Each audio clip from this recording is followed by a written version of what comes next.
Moikka! Teillä on täällä kioski, mistä saa kuulemma hyviä burgereita. Joo, saa meidän saa. Joo.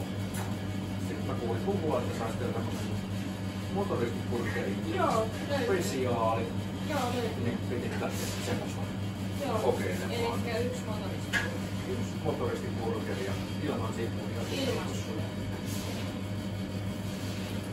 Mitenkäs tulee, mikä majoneesi tuossa lista?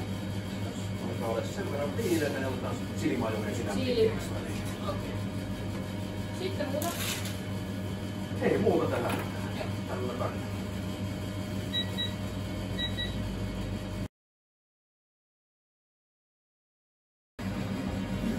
No niin, siinä on nyt sitten se motoristiburgeri. Sehän näyttää oikein herkulliselta.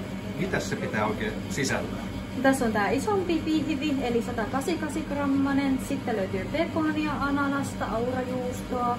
Sitten saa valita oman majoneesin sinne ja kaikki muut höysteet löytyy sieltä välistä myös.